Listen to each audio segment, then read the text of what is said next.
beard is getting itchy, but it's staying for now.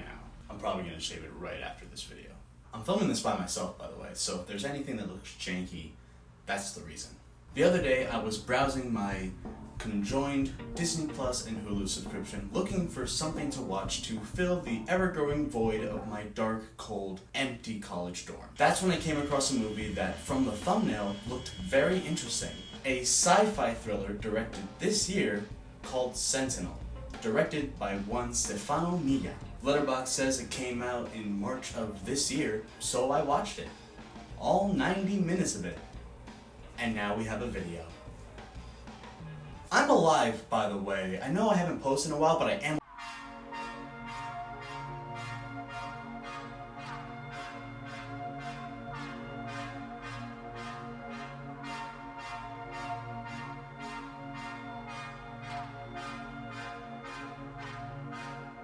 Sentinel follows the story of a future human civilization in the year 2180. At this time in history, humans have retreated the Earth after an alien invasion and have settled on the moon, which used to be a mining facility. The moon has everything. Bars, clubs, labs, even a moon president.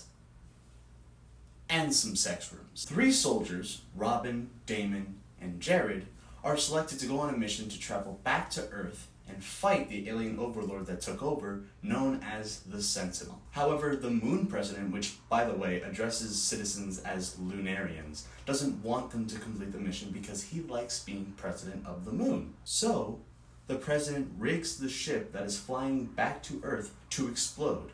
He does this by removing the shields. However, the team is already 2 steps ahead. Their real mission is to use the ship plus some chemical that they inject in their veins to travel through time and stop the Sentinel from taking over Earth to begin with. I know. This time jump, however, goes horribly wrong. All 3 soldiers make it to the Sentinel's fortress on Earth, but each of them is transported to a different time. Jared is sent to the base 40 years before the events of the movie. Damon is sent to the base 20 years before the events of the movie. And Robin is sent to the base in present day for them. 3 timelines, 3 soldiers, 3 Sentinels. There's an important factor to Jared's part of the story, by the way. Jared's parents were shown to be rebel fighters that died while trying to face the Sentinel. The opening of the movie sees a baby Jared and 1 other survivor escape the fortress as Jared's parents sacrifice themselves to save him. It just so happens that when Jared is transported back in time, who are the people he sees? His mom, his dad, and a baby Jared that definitely isn't a plastic doll they wrapped in cloth. Don't look too hard. The rest of the movie is cut up into parts. Jared helps the rebels try and free and escape with the captured humans. By the way, the Sentinel captures humans to make them mindless zombie henchmen. Meanwhile, Robin and Damon, stuck between time, are just trying to figure out what the hell is going on. Finally, the people in the chair on the moon in present day, characters named Jay and Doc, try to monitor everything while uncovering all the president's secrets. By the end of the movie, the 3 soldiers face off against 3 versions of the Sentinel. Jared ends up sacrificing himself to destroy the Sentinel's laser arm cannon thing and also save his parents from dying. The laser cannon arm thing disappears from Damon and Robin's timeline. Both are able to severely damage the Sentinel, but not kill it. There is a really cool scene where Damon attempts to kill the Sentinel, but is then pushed aside. It then cuts to Robin's timeline, where an old man with a beard and a hood runs in to save Robin from being killed by the Sentinel. This old man with a beard is revealed to be Damon, who has been waiting at the fortress, quote, for all of these years. I emphasize that he had a beard because the beard looks like a Party City beard, but we'll get to that later. In the present day, Robin and an older Damon are able to harm the Sentinel more, but not kill it. That Power Ranger villain looking ass motherfucker travels to the moon. It's then when Jay, Doc, and a few Lunarians face off against the Sentinel, killing it with a harpoon through the chest. The day is saved. Robin and Damon are determined to find Jared. The president sweeps the whole thing under the rug to make himself look good, and the Sentinel can be seen slowly removing the harpoon from its chest before cutting to black. The end.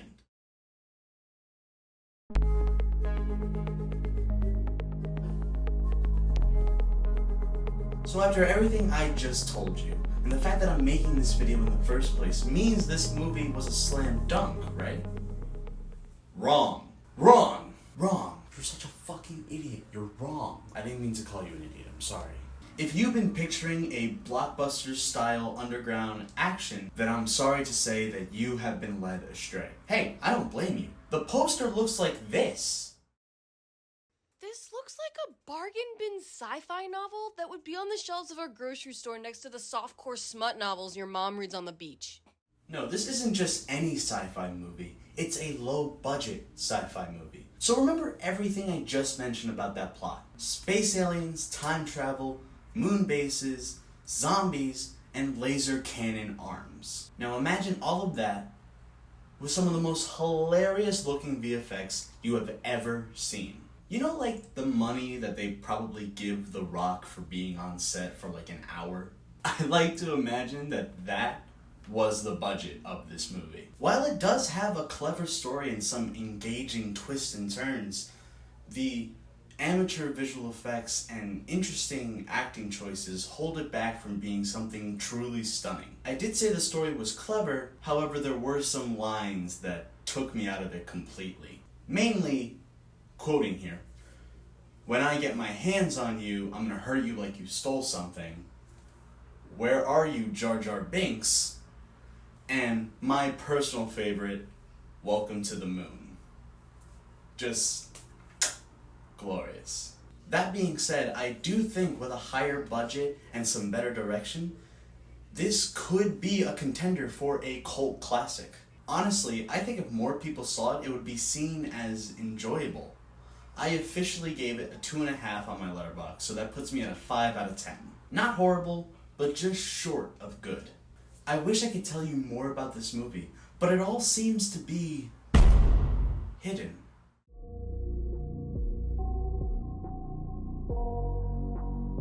While writing this video, I looked everywhere for details about this movie, mainly the budget, but I can't find it. I looked on Wikipedia, IMDb, Letterboxd, and even the movie database. Nothing. In fact, information about this movie is just as aloof as its director. When going to Stefano's profile on Letterboxd, it's blank. There's nothing there. All I can get is from his IMDb page. A director born in Italy with movies dating back to 2005. This guy has been here. He's even won awards.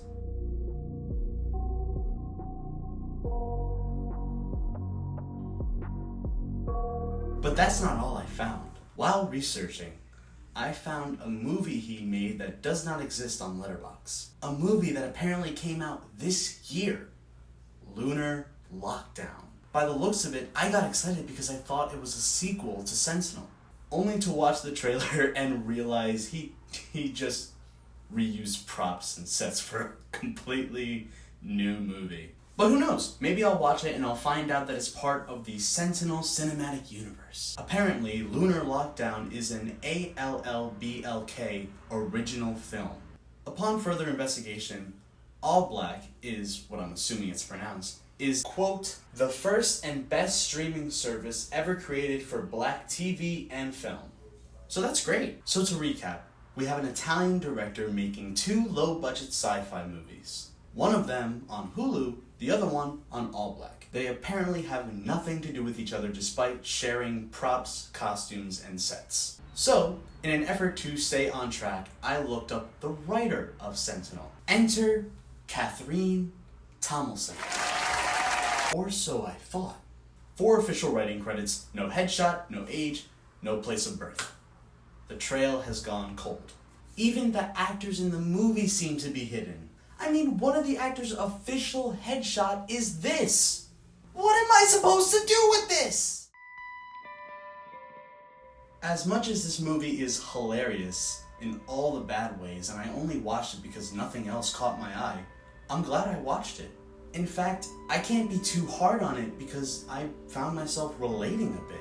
As a low-budget filmmaker, and I mean low budget, I was able to see some parts of the movie that really were thought of. The production design and story really shine through. Even the cinematography was cool to look at. I encourage you all to watch this movie. Let me know what you think in the comments below.